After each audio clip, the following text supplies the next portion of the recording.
Assalamualaikum warahmatullahi wabarakatuh. Kembali lagi di channel KM Story atau Kucing Hitam. Kisah kali ini Mimin akan membawakan sebuah cerita yang ditulis oleh Alamsyah Hidayatullah yang berjudul Kisah Nyata Rumah Tangga Berdarah. Tak pernah lupa Mimin selalu mencantumkan link penulis di kolom deskripsi.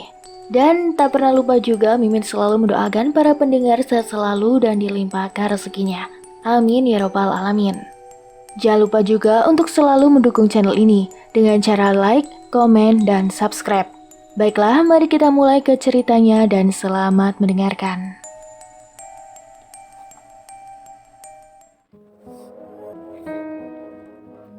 Pisau itu terhunus bertubi-tubi hingga membuat tubuhnya terkoyak bersimbah darah. Itulah penggalan kejadian yang terdapat dalam kisah ini. Kisah ini terjadi di sebuah kampung yang terdapat di perbatasan Kabupaten Bandung, yang kini disebut dengan Kabupaten Bandung Barat, dan Kabupaten Purwakarta di pertengahan tahun 90-an. "Neng, Aa pergi dulu," ucap Farid kepada istrinya Titin. Diketahui, Farid merupakan seorang tenaga honorer yang bekerja di salah satu instansi pemerintah. Dia merupakan ayah dari 2 orang anak dan suami dari Titin. Kehidupan rumah tangganya sangat harmonis. Mereka tinggal di sebuah rumah yang tidak terlalu besar maupun terlalu kecil. Di depannya terdapat taman kecil dengan bunga-bunga yang cantik menghiasi rumah mereka. Terdapat pula kebun yang tidak luas berada di samping rumahnya, menambah asri rumah mereka. "Ayo, cepet habisin makanannya, nanti keburu telat lo ke sekolah," perintah Titin kepada Sandi anaknya, yang baru saja duduk di kelas 1 sekolah dasar, sambil menggendong anak keduanya yang baru berumur 2 tahun yang bernama Wiwin. Titin lalu bergegas pergi keluar untuk mengantar Sandi anaknya. Selang beberapa rumah terlewati, Titin melihat sebuah mobil tengah berdiri di sebuah rumah kontrakan. Selang beberapa rumah terlewati, Titin melihat sebuah mobil tengah terparkir di sebuah rumah kontrakan milik Haji Eden tetangga Titin. Mobil itu membawa barang-barang yang sedang diturunkan oleh beberapa orang. Terlihat pula oleh Titin, tetangganya yang bernama Opik, tengah membantu menurunkan beberapa barang. Lalu, Titin menghampiri Opik untuk menanyakan siapa yang mengisi kontrakan tersebut. Opik lalu menjawab jika rumah ini telah disewa oleh seseorang yang bernama Ayu, seseorang yang berasal dari kota Tasikmalaya. Setelah rasa ingin tahu Titin terpenuhi, Titin lalu melanjutkan perjalanannya ke sekolah. Titin juga berprofesi sebagai kader di kampungnya. Kesehariannya cukup sibuk sebagai ibu rumah tangga dan juga sebagai kader. Namun meskipun begitu, Titin tidak pernah sekalipun meninggalkan kewajibannya sebagai seorang istri. Kehidupan Titin sangatlah bahagia. Tidak pernah sekalipun mereka bertengkar hebat. Walaupun kadangkali perbedaan pendapat kerap juga terjadi antara Titin dan Farid, tapi semua dapat diselesaikan dengan baik oleh mereka berdua. "Assalamualaikum," ucap Farid, mengucapkan salam tanda Farid telah pulang dari pekerjaannya. Kedua anak Farid selalu menyambutnya selepas pulang dari pekerjaan. Tidak lupa Titin juga selalu menyambut Farid dengan senyuman yang manis. Ya, Titin terbilang cantik, dan Farid suaminya juga dikenal sebagai lelaki tampan dan baik di lingkungannya. Hari-hari mereka selalu dijalani dengan semangat dan senyuman. Tak akan dikira bahwa sebenarnya kehidupan mereka sesungguhnya masih rapuh. Saat sore hari lepas Farid pulang dari kerjaannya, terdapat seseorang mengetuk pintu rumah mereka. "Assalamualaikum," ucap seseorang itu. Titin lalu bergegas menuju arah suara yang memberi salam tersebut. Lalu dibukakanlah pintu tersebut oleh Titin. terlihat seorang wanita yang masih terbilang muda kini ada di depannya. "Waalaikumsalam, iya teh, sama siapa?" tanya Titin. Diketahuilah bahwa sosok di depannya adalah Ayu, tetangga barunya. Kini Ayu sedang ada di depan Titin, sembari membawa sebuah bingkisan yang berisikan beberapa makanan khas Tasikmalaya. Sambil memperkenalkan diri, Ayu bermaksud untuk bersilaturahmi dengan Titin. Tidak berselang lama, Titin lalu menyambut Ayu dengan hangat dan mempersilahkan Ayu untuk masuk ke dalam rumahnya itu. Ayu lalu masuk ke dalam rumah Titin dan duduk di kursi coklat atas permintaan Titin. "Siapa, Neng?" tanya Farid yang tiba-tiba hadir di antara mereka di arah belakang. Titin lalu memberitahukan suaminya bahwa beberapa hari yang lalu Ayu baru pindah ke sini dan mengontrak di rumah kontrakan Haji Eden. Saat itu, pandangan Ayu seolah tak henti menatap Farid. Lalu, Farid yang memang ramah, lalu memperkenalkan diri kepada Ayu dan meminta Titin untuk mengobrol dengan Ayu. Lalu, Farid pergi kembali ke ruang keluarga untuk menemani kedua anaknya bermain. Tak lama setelah itu, terdengar kembali panggilan Titin kepada Farid. Dan ternyata saat itu, Ayu yang tengah bertamu meminta izin untuk segera pamit pulang kembali ke rumahnya. Titin lalu memberitahu bahwa tetangga barunya itu akan pulang. Dan setelah itu, Farid mengucapkan terima kasih atas makanan yang telah diberikan Ayu kepada mereka. "Alhamdulillah ya, dapat rezeki," ucap Titin sambil membuka bingkisan dari Ayu itu. Titin pun menceritakan bahwa Ayu sepertinya wanita yang baik, sikapnya sangat sopan dan tidak membosankan. Diketahui pula bahwa Ayu merupakan seorang perias pengantin dan hidup seorang diri sebagai janda dengan seorang anak. "Wah, janda nih," ucap Farid menggoda Titin istrinya sambil bercanda. "Hehe, mau apa? Jangan macem-macem loh, jawab Titin mencubit pipi suaminya itu. Farid lalu tertawa melihat kecemburuan istrinya itu. Menjelang maghrib, lalu Farid pun bersiap pergi ke masjid untuk melaksanakan sholat. Ditemani para tetangganya yang juga ikut bersama Farid. Mereka bersama pergi ke masjid. Salah seorang dari mereka yang bernama Dadan lalu berkata, "Ada janda muda tuh, siapa yang mau daftar?" tanya Dadan kepada semua. Dadan yang memang seorang duda, sepertinya menaruh hal aneh di hatinya saat tahu saat ini ada Ayu yang kini tinggal di kampungnya itu. Semua orang termasuk Farid lalu menyuruh Dadan untuk coba mendekati Ayu, karena barangkali saja mereka bisa berjodoh.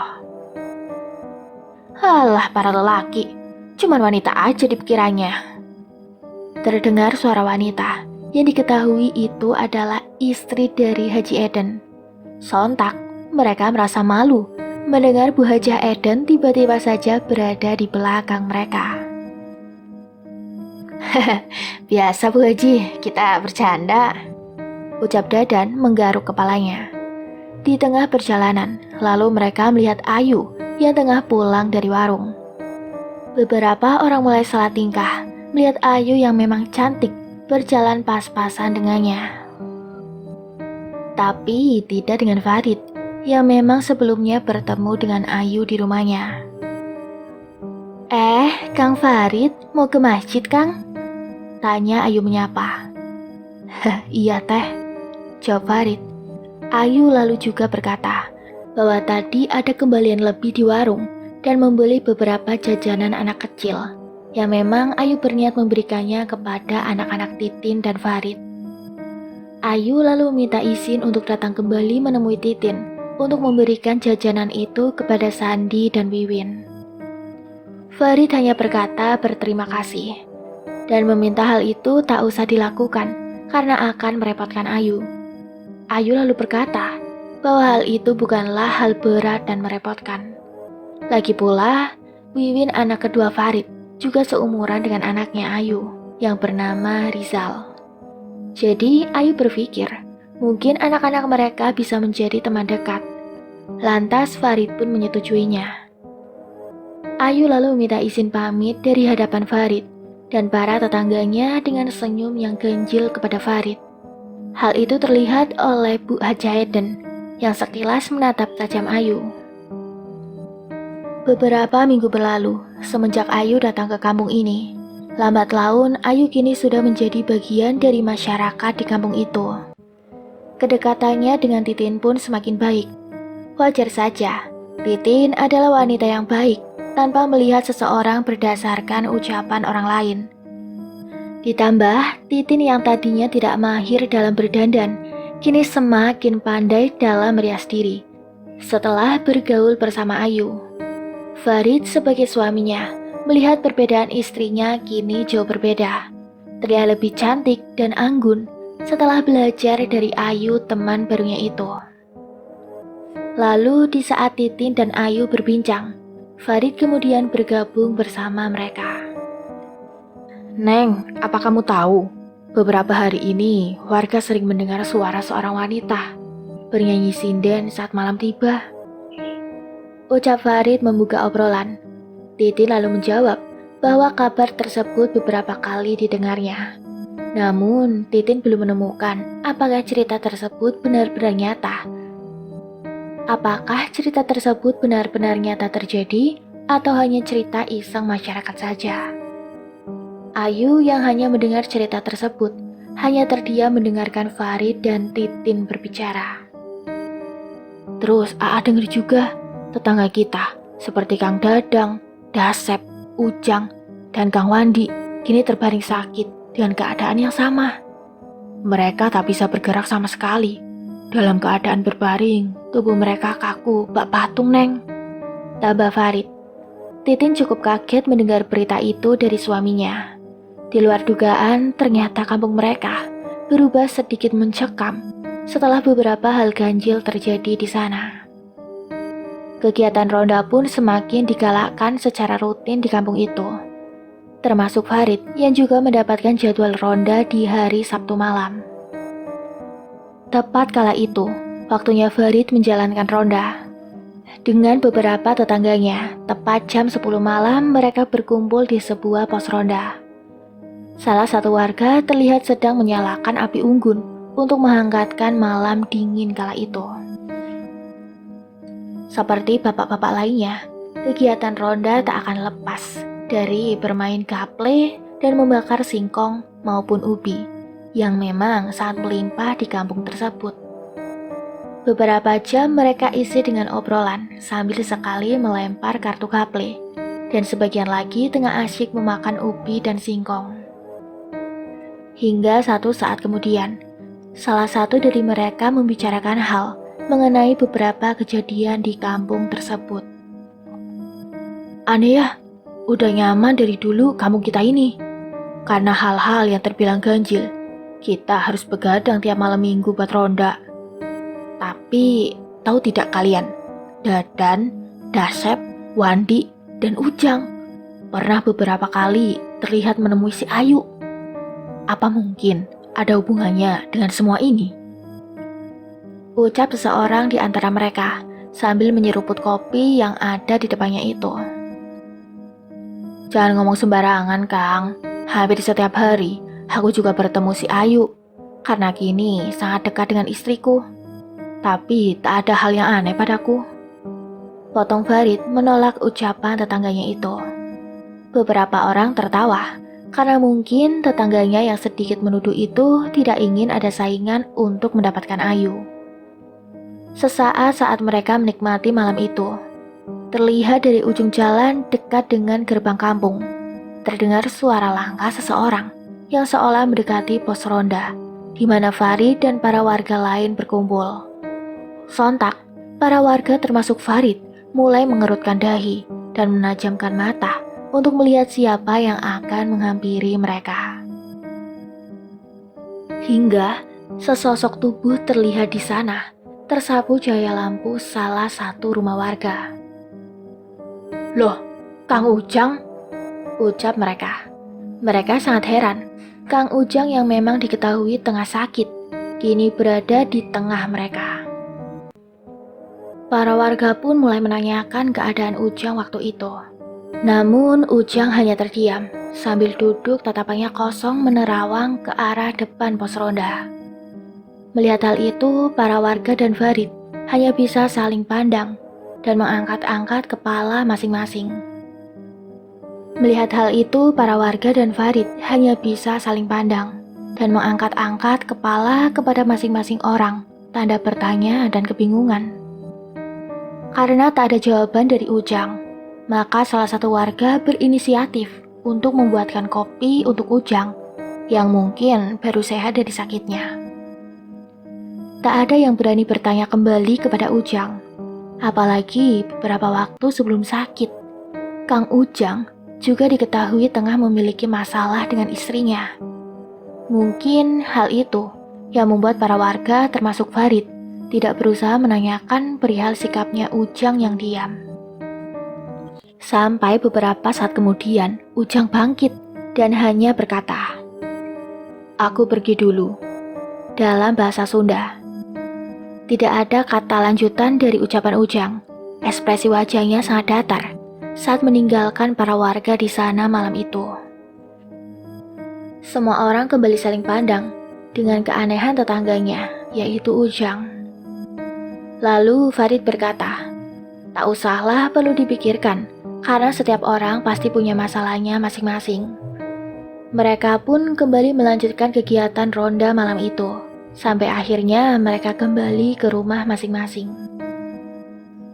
"Ah Farid, bangun itu denger teriak Titin membangunkan Farid yang masih terlelap tidur di pagi hari karena lelah roda semalam. Bangun, itu denger Kembali Titin menggoyangkan tubuh Farid. Apa Neng? Jawab Farid yang masih dalam keadaan kantuknya. Titin lalu berkata bahwa Ujang telah meninggal tadi pukul 2 malam. Titin mengetahuinya dari suara toa masjid yang mengumumkan kematian Ujang tadi pagi. Sontak, Farid segera mengumpulkan kesadarannya dari rasa kantuk yang menyeliputinya waktu itu. Antara sadar dan tidak sadar, Farid kembali menanyakan kebenaran dari berita tersebut.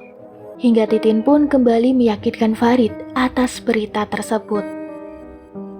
"Tak mungkin," ucap Farid sambil bergegas pergi ke kamar mandi untuk mencuci muka menyadarkan diri dari rasa kantuknya itu. Farid lalu segera pergi menuju kediaman Ujang yang tidak terlalu jauh dari rumahnya itu. Terlihat juga di sana terdapat beberapa warga dan tetangga Farid yang semalam satu ronda bersamanya. Mereka yang semalam dengan jelas melihat Ujang bersama mereka hanya bisa saling pandang.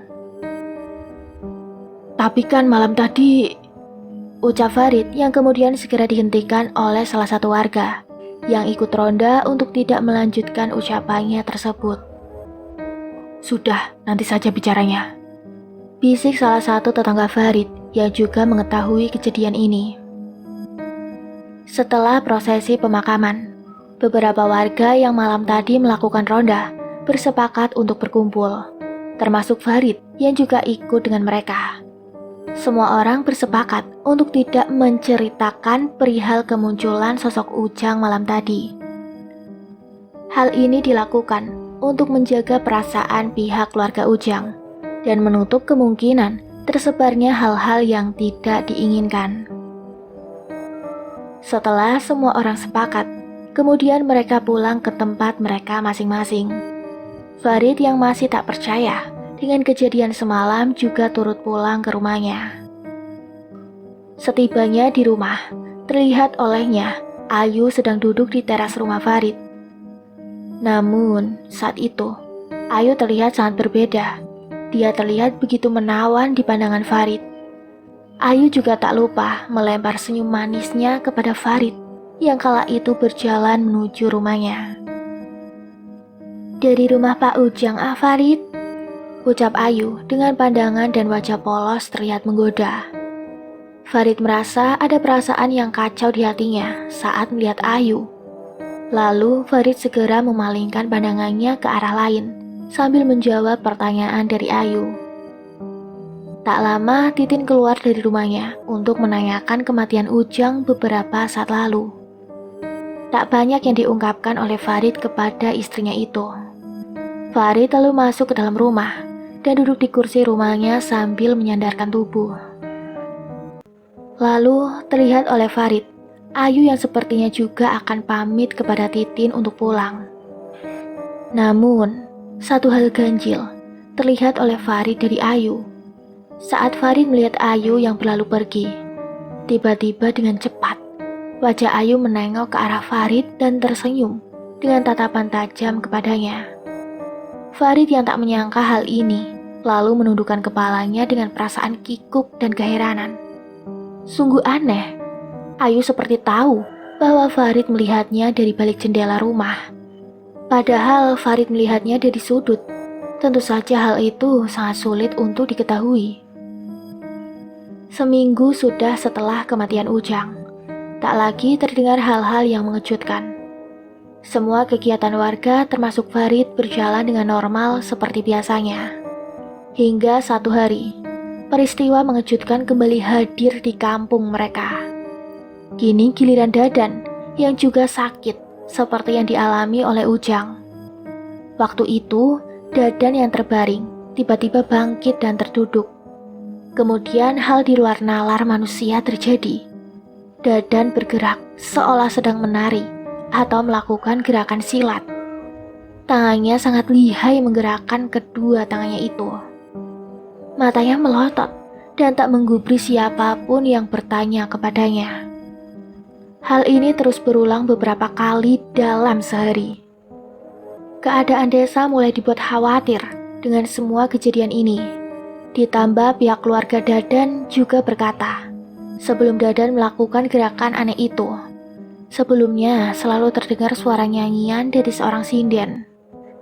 Hal ini juga dipertegas dan dibenarkan oleh beberapa warga yang juga sempat mendengar suara nyanyian sinden di malam hari. Kala itu, malam hari lepas sholat Isya, Farid tengah duduk bersila membaca ayat suci Al-Quran. Selesai membaca, lalu Farid terlihat diam. Suara-suara sayup sedikit terdengar di telinga Farid. Suaranya memanglah tak terlalu jelas, namun Farid dapat memastikan bahwa suara tersebut seperti sebuah nyanyian seorang sinden. Mendengar hal itu, lalu Farid bangkit untuk menemui Titin. Hingga hal ganjil kembali terjadi oleh Farid. Anak pertama Farid terlihat berdiri mematung melihat ke arah jendela rumahnya. Sontak saja, hal itu membuat Farid menghampirinya. Anak Farid lalu berkata, "Siapa rombongan yang ada di depan jalan sana?" Tentu saja, Farid langsung melihat ke arah jendela, namun tidak ada siapapun yang dapat dilihat oleh Farid. Dengan rasa khawatir yang hebat, Farid lalu membawa anaknya pergi ke kamar dan segera menutup jendela rumahnya. Titin yang melihat wajah khawatir Farid lantas menanyakan perihal yang terjadi. Namun, Farid tak memberitahu apapun kepada istrinya tersebut. Hari demi hari terus berjalan. Kejadian-kejadian di luar nalar semakin masif terasa oleh warga kampung itu. "Assalamualaikum Teh Titin, Farid," ucap Ayu yang sepertinya biasa sangat rutin pergi ke rumah Farid. Terlihat Ayu membawa makanan dan beberapa snack asal Tasikmalaya. Hal itu dilakukan karena beberapa hari yang lalu Ayu pergi ke kampung halamannya untuk beberapa urusan. Melihat Ayu, Farid seperti memiliki perasaan aneh yang selalu muncul di hatinya. Tapi perasaan ini bukanlah seperti biasanya. Jantungnya selalu berdebar hebat. Ucapannya menjadi agak kaku saat berbicara di hadapan Ayu. Farid juga mulai selalu melihat wajah Titin dan Ayu, seolah Farid membandingkan keduanya. Di dalam obrolan mereka bertiga, ternyata Ayu juga menerima panggilan rias pengantin di salah satu warga di sana esok hari. Farid tak banyak bicara saat itu. Pandangannya hanya terpaku pada wajah Ayu dan sesekali melempar senyum kepada Ayu yang tengah berbicara. Hati Farid seperti dirasuki hal aneh. Entah mengapa, karena seringnya Ayu datang ke rumahnya, semakin besar juga perasaan aneh itu muncul di hatinya. Namun, perasaan itu Farid coba singkirkan, melihat Titin istrinya yang sangat baik dan perhatian kepada Farid. Hatinya kini tengah berperang, menekan perasaan yang baru muncul dengan perasaan sayang dan cinta kepada Titin. Titin lalu izin masuk ke dalam rumah untuk mengambil air dan membuka beberapa snack yang dibawa Ayu untuk menemani obrolan mereka. Melihat istrinya masuk, lalu Farid menanyakan perihal urusannya kepada Ayu di Tasikmalaya. Ayu seperti memanfaatkan situasi ini. Tangannya mulai dia simpan di pipi merahnya. Rambut panjangnya diuraikan ke samping kiri tubuhnya, dan matanya menatap jauh ke dalam mata Farid dengan sedikit senyuman yang terlihat menggoda. Hal ini membuat Farid salah tingkah. Matanya mulai Farid tundukkan, dan Farid mengobrol tanpa memandang Ayu. Farid sekuat mungkin menahan rasa perasaan aneh tersebut. Hati Farid semakin tak karuan saat melihat mata besar Ayu. Apalagi saat itu, bibir Ayu terlihat sedikit menggigit di hadapan Farid saat Farid tengah berbicara dengannya. Sungguh, pikirannya sangat kacau dan kalang kabut. Hati dan kepala Farid seperti saling bergelut menentukan perasaan yang muncul kala itu. Tak lama Titin keluar, membawa makanan dan minuman untuk mereka. Hal ini membuat Farid cukup lega untuk dapat keluar dari situasi yang dihadapinya. Farid lekas memilih masuk ke dalam dengan alasan ingin bermain dengan anaknya Sandi. Lalu dengan langkah tergesa-gesa, Farid lekas meninggalkan Ayu dan Titin di sana. Farid lalu bercermin dan memikirkan apa yang dirasakan hatinya tersebut. Beberapa kali, Farid juga terlihat memejamkan mata, tanda gelisah dengan perasaannya itu. Beralih ke esokan harinya, saat Farid akan berangkat bekerja, terlihat Farid mengendarai motornya dan berlalu melewati rumah Ayu. Terlihat oleh Farid, seseorang pria yang tidak dikenalnya tengah berada di depan rumah Ayu dengan ekspresi marah dan kebingungan. Kemudian Farid coba memberanikan bertanya kepada pria asing itu. Diketahuilah bahwasanya orang itu bernama Saipul dan dia merupakan kenalan Ayu yang berasal dari Ciamis. Farid lalu bertanya kembali mengenai keperluannya di kampung ini dan terhadap Ayu. Namun, belum sampai Saipullah menjawab, sosok Ayu keluar dari rumahnya. Terlihat Saipul menuju Ayu dengan tergesa-gesa. Tak jelas yang mereka bicarakan. Namun, terlihat sangat jelas di mata Farid. Ayu dan Saipul sedikit berdebat persoalan sesuatu. Karena sikap Farid yang tidak selalu ingin tahu masalah orang lain, Farid pun lekas meninggalkan mereka. Di waktu yang sama, Titin, istri Farid, juga tengah menjalankan aktivitasnya kembali. Terlihat saat itu, Titin sedang berkumpul bersama beberapa ibu kader lainnya. Lalu tak berapa lama, beberapa ibu-ibu di sana seperti membicarakan Ayu. Telah didengar oleh Titin ketidaksukaan mereka terhadap Ayu. Hal ini mereka lakukan karena kabar yang masih simpang siur akan terkenalnya Ayu di kampung mereka. Bahkan sebuah fakta mengatakan bahwasanya ada beberapa suami di antara mereka yang secara gamblang mengatakan ingin menjadikan Ayu sebagai istri kedua. Tentu saja, hal ini bukanlah hal baik bagi mereka. Titin yang mendengar itu jelas menolak pendapat mereka. Di mata Titin, Ayu merupakan perempuan baik dan menyenangkan. Kalaupun benarnya kabar tersebut, jelaslah Farid yang akan digoda Ayu, dan bukanlah suami mereka yang sudah pada tua, pikir Titin lucu. Titin tak menyadari, Farid kini tengah dihembas perasaan aneh terhadap Ayu. Walaupun Farid belum menentukan sikapnya. Namun, sebenarnya perasaan Farid sangatlah mengganggu jiwanya.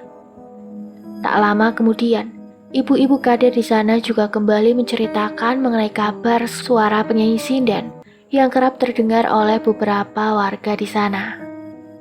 Bahkan, seorang anak dari ibu-ibu kader di sana menjadi salah satu yang melihat akan sebuah rombongan besar dengan baju adat Sunda dipimpin oleh seorang wanita cantik berbaju kebaya di depan rombongan itu. Ya, walaupun hal ini diucapkan oleh seorang anak kecil, namun hal itu cukup membuat ibu-ibu yang bercerita sedikit merinding.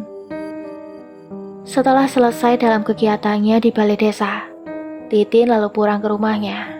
Setibanya di rumah, terlihat Ayu yang tengah menangis di depan rumah Titin. Lalu dengan bingung, Titin segera melangkah menuju Ayu. Singkat waktu, Ayu dan Titin mengobrol mengenai keadaan Ayu. Titin cukup iba mendengar cerita Ayu waktu itu.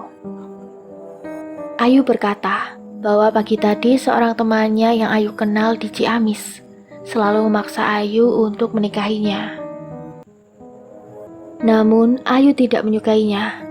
Hal inilah yang selalu membuat risih dan merasa hidupnya selalu terganggu. Di waktu lain, Farid juga tengah selesai dari pekerjaannya. Kemudian dengan tak sengaja, Farid melihat Saipul yang tengah keluar dari kampung mereka mengendarai mobil jeep. Dan ketika Saifullah akan meninggalkan kampung itu, Farid segera menahan sebentar Saifullah untuk sekedar berbincang saja. Farid berkata bahwa Ayu cukup dekat dengan keluarganya, dan mereka sering berbincang dengan Ayu jika ada waktu lapang.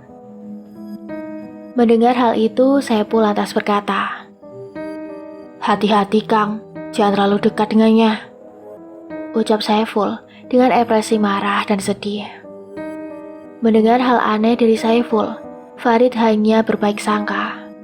Mungkin karena pertengkarannya tadi, membuat Saiful berkata jelek mengenai Ayu, sahabat istrinya itu. Tak lama Saiful pun pergi berlalu dari pandangan Farid yang masih menyimpan tanya di benaknya itu. Setibanya di rumah, Farid juga melihat Ayu dan Titin yang masih berbincang. Terlihat bekas tangis masih melekat di mata Ayu. Kemudian Farid bergabung dalam obrolan tersebut. Mendengar penjelasan dari sudut pandang Ayu, Farid semakin bingung antara penjelasan Saipul dan argumentasi yang Ayu paparkan. Karena tak ingin bingung dan terlalu jauh memikirkan kehidupan orang lain, Farid hanya berkata untuk sabar saja kepada Ayu. Tak lama saat mereka berbincang, Wiwi anak Titin menangis dari arah kamarnya. Mendengar Wiwi menangis, lalu Titin bergegas berlari ke arah anaknya itu. Tinggallah Ayu dan Farid yang kini hanya berdua di teras rumahnya. Tangisan Ayu kembali jatuh di hadapan Farid. Melihat Ayu yang sangat terlihat sedih tanpa sadar, tangan Farid meraih tangan Ayu dan berkata bahwa semuanya akan baik-baik saja. Farid sangat kaget dengan apa yang dilakukannya itu dan segera melepaskan tangannya dari tangan Ayu. Tangis Ayu perlahan reda saat tangan Farid menggenggam tangannya tadi. Lalu, sisa air mata Ayu sapu dengan tangannya dan menggantinya dengan senyum manis tanda terima kasih terhadap Farid. Ayu lalu berkata, "Andai aku punya suami seperti Farid," ucapnya. Semenjak perasaan itu muncul, Farid merasa hidupnya bergairah kembali. Suatu hari saat hari Minggu, terdapat sebuah pesta pernikahan di kampung Farid. Seperti yang sudah diceritakan, sang pengantin didandani oleh Ayu kala itu. Saat akad dan acara resepsi, beberapa waktu berjalan dengan lancar hingga sebuah peristiwa terjadi. Sang pengantin yang saat itu dipanggil naik untuk ikut naik ke panggung bersama biduan, tiba-tiba berkata bahwa dirinya ingin menyanyikan sebuah lagu. Namun, yang menjadi hal ganjil adalah sang pengantin wanita bukanlah menyanyikan lagu dangdut, melainkan melantunkan sebuah nyanyian yang biasa dibawakan oleh seorang sinden wanita Sunda.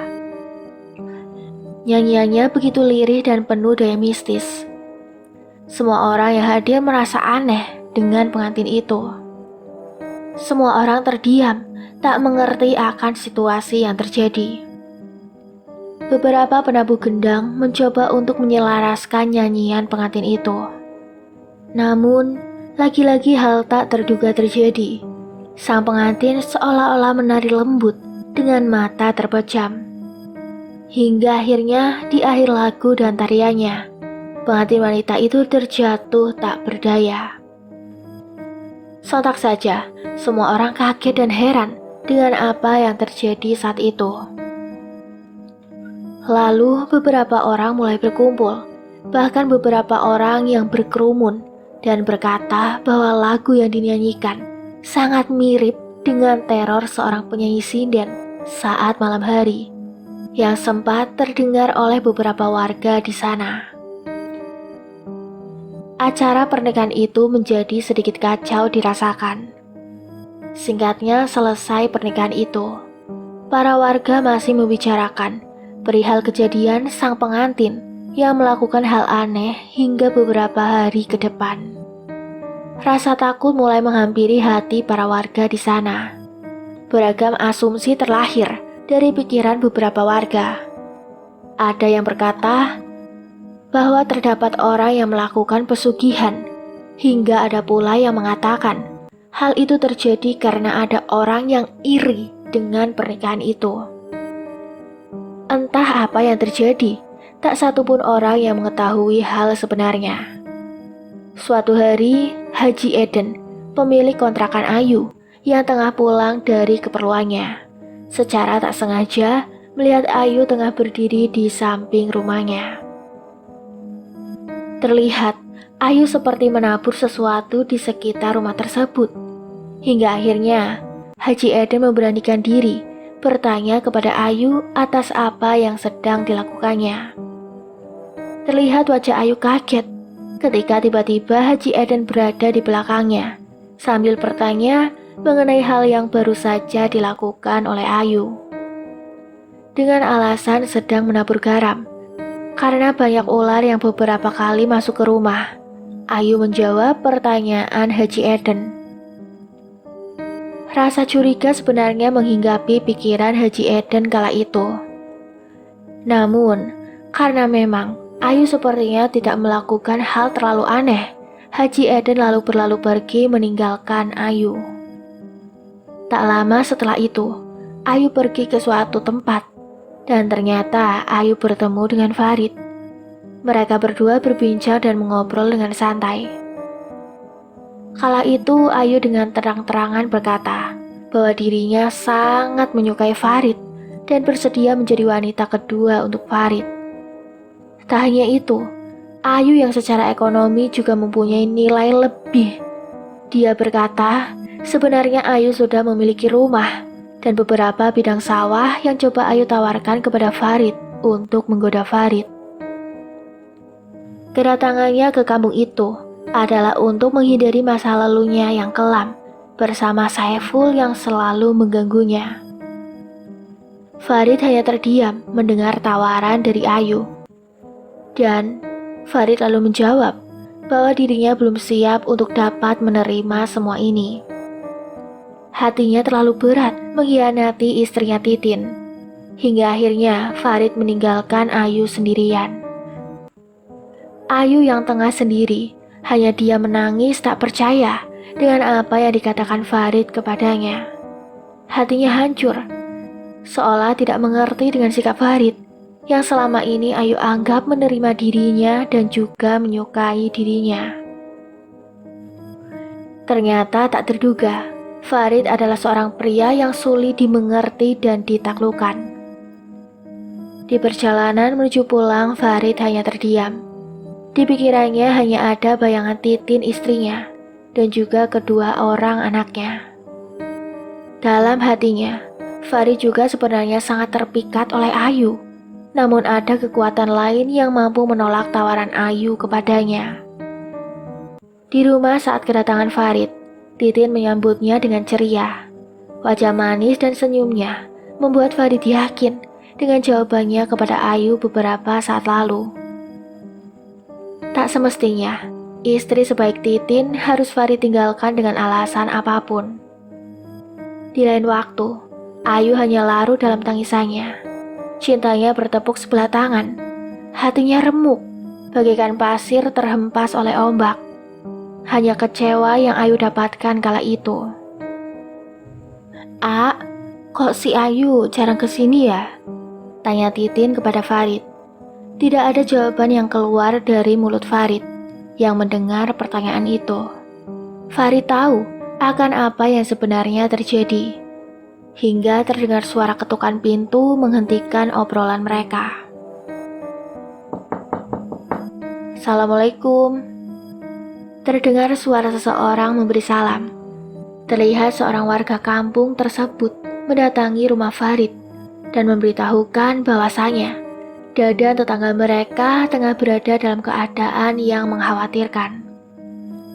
Farid yang cukup dekat dengan Dadan lantas segera menemui tetangganya tersebut.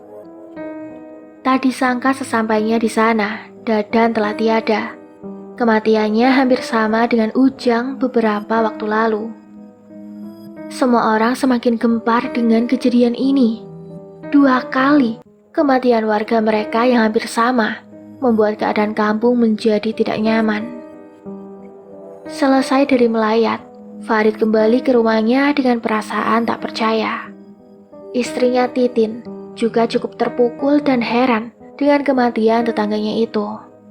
Semua perkara yang terjadi di kampungnya membuat Titin untuk ingin pergi saja dari sana. Esok hari saat sore, Farid habis pulang dari pekerjaannya sambil membawa bingkisan untuk kedua anaknya.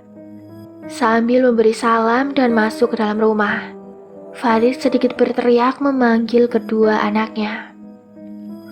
Namun, saat Farid masuk menemui istrinya di dalam, seketika pandangan Farid berhenti dan suasana menjadi sedikit canggung. Titin kini tengah berada bersama Ayu yang sedang mengobrol.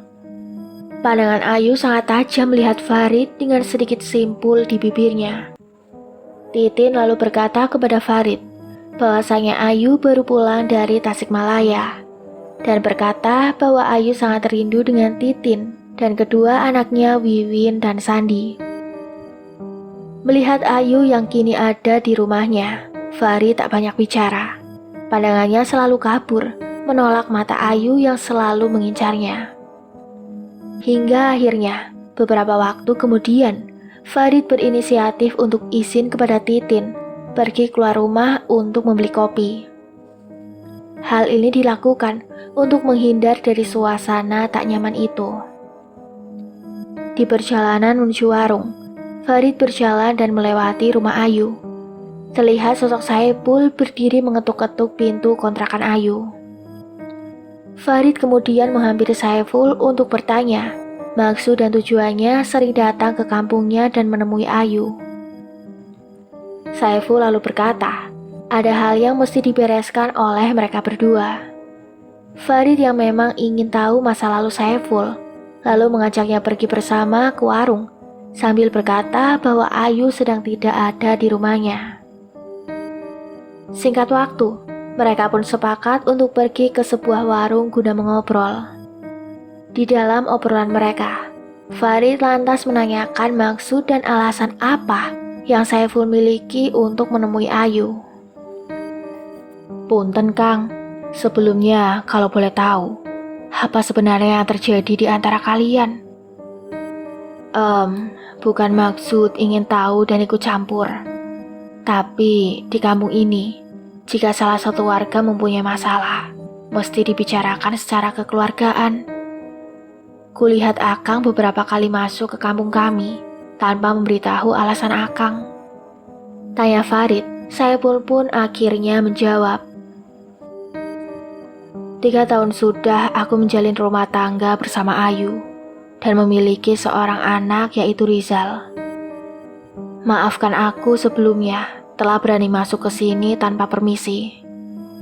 Tapi ada hal yang harus saya hentikan dari mantan saya Ayu, Kang. Jawabnya. Farid sedikit tidak mengerti dengan jawaban Saiful dan kembali sedikit mendesak untuk menjelaskan perkataannya itu. Lalu Saiful pun kembali menjelaskan bahwasanya kini istri sahnya tengah dalam keadaan sakit parah. Tubuhnya kaku tak bisa bergerak. Hal ini terjadi karena saat itu Ayu tidak menerima ketika Saiful dimiliki oleh orang lain saat mereka sepakat untuk bercerai. Bagi Ayu, melihat orang yang pernah dicintainya bahagia adalah sesuatu yang harus dihentikan. Watak asli Ayu sebenarnya sangat brutal dan di luar dugaan. Saiful juga sebenarnya tahu akan perilaku Ayu yang selalu memakai susuk dan ilmu-ilmu hitam untuk mencapai tujuannya. Dan itulah yang membuat Saiful menceraikan Ayu kala itu. Penyakit istrinya juga Saiful yakin dilakukan oleh Ayu. Hal itu Saiful curigai karena pernah suatu ketika saat masih bersama Ayu pernah berselisih paham dengan salah seorang temannya. Setibanya di rumah, Ayu dengan sombongnya berkata di hadapan Saiful akan melakukan sesuatu kepada temannya itu. Hingga benar saja, temannya itu terserang penyakit persis dengan yang istri sahnya Saiful kini alami. Farid tidak bisa berkata apapun. Keadaan yang dijelaskan Saiful sangat persis dengan beberapa penyakit yang sebelumnya menimpa Ujang dan Dadan. Namun, Farid tidak bisa menuduh begitu saja karena tidak ada bukti jelas untuk masalah semacam ini. Farid dan Saiful akhirnya saling berpamitan setelah mereka berbincang. Farid juga mengatakan untuk datang saja lain waktu ke sini. Mendengar apa yang diketahuinya, Farid lalu menemui beberapa kerabat dan teman Ujang terlebih dahulu. Dengan basa-basi dan menelisik informasi, diketahuilah bahwa sebelumnya kematian Ujang dan Dadan sempat berkata ingin mendekati Ayu. Dadan mungkin wajar saja karena dia seorang duda. Tapi untuk Ujang, salah seorang temannya pernah mengobrol dengan Ujang yang ingin menjadikan Ayu istri keduanya, atau mungkin selingkuhannya. Benang merah mulai sedikit terkuak dengan apa yang Farid pikirkan. Tapi tak cukup sampai di situ. Farid terus mencari sebanyak mungkin keterkaitan Ayu dengan kejadian-kejadian ganjil yang menimpa kampungnya tersebut. Setelah beberapa lama mencari informasi, Farid pun kembali ke rumah karena rasa lapar mulai hebat menyerangnya. Wajar saja, setibanya di rumah, Farid belum memasukkan makanan berat di perutnya itu karena terdapat Ayu yang sedang berbincang dengan istrinya. Farid lalu masuk ke dalam rumah. Dan tiba-tiba istrinya muncul di hadapan Farid, menanyakan perihal kepergiannya yang begitu lama. Farid lalu meminta maaf dan bertanya kemana Ayu. Titin lekas menjawab bahwa Ayu telah kembali ke rumahnya, sambil segera menyuruh Farid bersiap pergi ke meja makan yang sudah tersedia makanannya. Di meja makan, Farid dan Titin sedikit berbincang ringan. "Jangan terlalu dekat dengan Ayu ya, Neng," ucap Farid. Dahi Titin mulai mengkerut mendengar Farid tiba-tiba saja berkata demikian. Titin lantas bertanya, apa yang sebenarnya terjadi? Farid lantas berkata dan menjawab bahwa hal itu ditakutkan akan menimbulkan fitnah di antara mereka. Farid juga menjelaskan bahwa sebenarnya beberapa warga di sini juga ada yang mengincar Ayu untuk dijadikan istri. Dan kedekatan Ayu dengan Titin takut membuat penilaian mereka buruk kepada Farid dan keluarganya. Titin tidak sependapat dengan argumentasi Farid. Titin malah menjawab bahwa memang dasarnya saja beberapa warga desanya mata keranjang melihat wanita cantik berada di sini. Farid lalu tidak meneruskan perbincangannya itu. Titin yang terlihat sangat membela Ayu dengan ekspresi tak nyaman membuat Farid segera mengalihkan obrolan mereka berdua. Selesai makan, Akhirnya Farid bermaksud pergi ke kamar mandi untuk membersihkan badannya. Kamar mandi Farid kala itu harus melewati sebuah jendela besar di ruang tamu. Dan ketika Farid berjalan dan menengok ke arah jendela, terlihat sosok Ayu yang tengah memandanginya dengan pandangan marah. Farid yang kaget lalu memejamkan mata beberapa kali untuk memastikan. Namun, tiba-tiba saja sosok Ayu hilang begitu saja dan membuat Farid heran.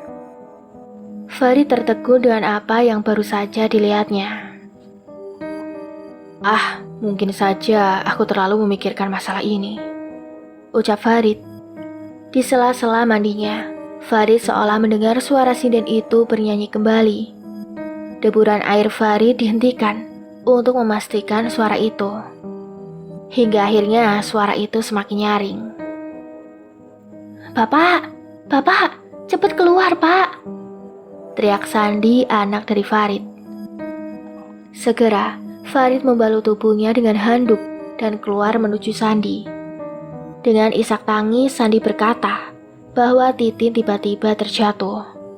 Tentu saja hal ini membuat Farid khawatir. Benar saja, Titin kini tergeletak di lantai tak berdaya. Farid yang melihat istrinya terlentang di lantai, langsung saja memangkut Titin dan membawanya ke atas ranjang. Hingga waktu pagi, keadaan Titin tak kunjung sadarkan diri. Suhu tubuhnya semakin memanas. Hingga akhirnya Farid memutuskan untuk tak bekerja dan mengurus istrinya yang tengah sakit tersebut. Berbagai cara Farid lakukan untuk sedikit meredakan sakit istrinya. Namun tetap saja hal itu tak berguna sama sekali. Sampai beberapa jam kemudian Titin tersadar. Namun yang mengejutkan, tubuh Titin tiba-tiba tak bisa digerakkan. Tubuhnya mematung, persis seperti apa yang dialami Dadan dan Ujang. Sungguh terluka hati Farid melihat istrinya seperti itu. Pikirannya teringat akan perkataan Saiful atas apa yang Ayu lakukan. Apakah semua ini ulah Ayu? Pikir Farid melamun. Beberapa tetangga pun mulai menjenguk keadaan Titin kecuali Ayu. Farid hanya bisa terdiam, menyesali perbuatannya yang membuat Ayu sedikit berani mengumbar perasaannya. Farid pun mencoba untuk mencari Ayu di kontrakannya kala itu. Namun, tak terlihat batang hidung Ayu sama sekali. Pikiran Farid semakin kacau. Hatinya dipenuhi rasa sedih dan amarah atas peristiwa yang menimpa Titin, istri tercintanya. Hingga beberapa hari ke depan, Titin tak kunjung membaik bersama dengan hilangnya Ayu yang pergi entah kemana. Pekerjaan Farid pun mulai terbengkalai dengan datangnya surat teguran dari kantor di mana Farid bekerja. Semua ini berubah secara cepat, membuat Farid sedikit depresi dengan keadaannya kini. Lalu terdengar suara ketukan pintu. "Assalamualaikum Farid," teriaknya. Saiful kini datang menemui Farid. Saiful mengetahui keadaan Farid dan istrinya saat akan mencari kembali Ayu. Di tengah pertemuan mereka, terlihat Farid dengan keadaan yang sangat kacau. Tak terlihat lagi Farid yang rapi dan wangi. Sekarang, Farid hanya memikirkan istrinya hingga tak sanggup mengurus dirinya sendiri. Saiful yang melihat Farid seperti itu sangatlah iba dan kasihan.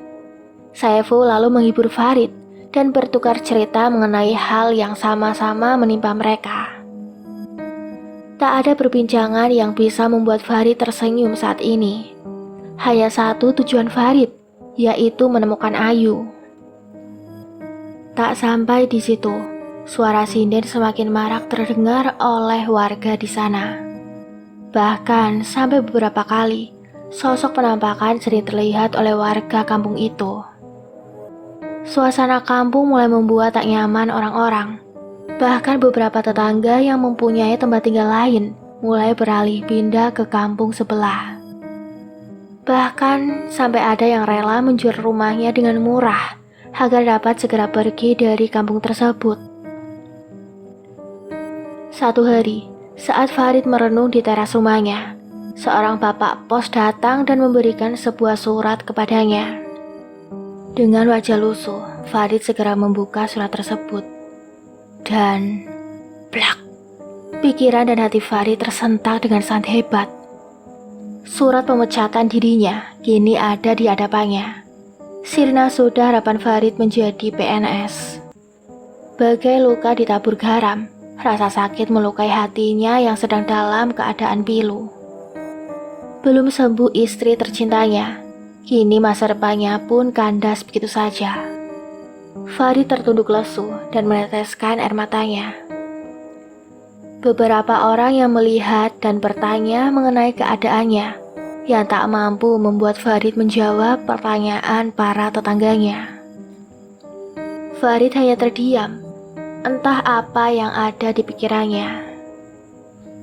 Sedalam-dalamnya samudra tak sanggup menyaingi dalamnya luka Farid. Hingga waktu malam tiba, mungkin sekitar pukul 10 malam, Farid yang masih duduk terdiam tiba-tiba mendengar suara sinden itu kembali bersenandung. Tapi ada yang lain terdengar oleh Farid, suara tawa menemani suara sinden itu. Hingga Farid seketika berdiri dan berjalan menuju suatu tempat. Suara pintu diketuk terdengar. Farid, tumben Aa datang ke sini malam-malam, A. Ucap Ayu. Iya, suara itu seperti menuntun Farid atas kehadiran Ayu yang kini berada di rumahnya. Entah mengapa, tatkala suara itu datang, Farid seketika yakin bahwa itu Ayu sangat dekat dari dirinya. Farid lantas masuk ke dalam rumah Ayu sambil menutup pintu, tanpa berbicara sepatah kata pun. Maafkan Ayu, A. Ayu tidak tahu, Teh Titin sedang sakit. Ayu baru saja pulang dari merias di Cianjur, dan belum sempat menjenguk Teh Titin. Ini juga beritanya aku baru terima dari Bu Haja Eden, A. Ucap Ayu dengan wajah ibanya. Namun, Farid tidak menjawab apapun yang Ayu katakan. Matanya terus memandang Ayu dan membuat Ayu sedikit kebingungan. Farid kenapa, A? A juga sakit. Apa terlalu capek merawat Teh Titin? Tanya Ayu keheranan. Atau A mau membicarakan tawaran Ayu beberapa waktu lalu ya? Ucap Ayu, wajahnya berubah manja dan matanya menggoda Farid. Melihat hal itu, Farid seketika berteriak. Diam kamu! Teriak Farid. Ayu seketika kaget dan ketakutan melihat Farid sekarang itu. Ayu dengan wajah bingungnya hanya bisa terdiam. Sampai satu hal dengan cepat terjadi. Tangan Farid seketika mencekik Ayu dengan kuat, hingga Ayu terdorong ke dinding rumahnya. Jawab dengan jujur, kamu yang sudah membuat istriku sakit, ha? Bentak Farid. Ayu yang masih dalam cekikan Farid hanya bisa sedikit berteriak dan memberontak bahwa dia tidak mengetahui apapun. Melihat Ayu yang mulai kehabisan nafas, Farid lekas melepaskan cekikannya, hingga akhirnya Ayu terjatuh dan terbatuk-batuk. Saiful telah mengatakannya, kau telah mengguna-guna istri sahnya. Dan penyakit yang diderita sama dengan keadaan Titin sekarang.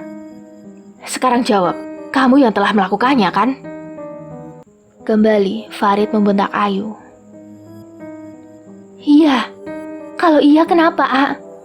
Dulu Kang Saiful mendekatiku dengan gagahnya. Tapi setelah dia mendapatkanku, dia selalu sibuk dengan pekerjaannya. Dan tidak ada waktu yang diberikan buatku, A. Hingga akhirnya kami bercerai. Aku kesepian, A.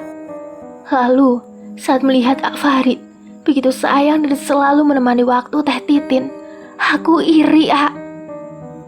Jawab Titin menangis. Tapi kenapa harus aku dan Titin? Teriak Farid murka. Karena aku ingin suami sepertimu, A.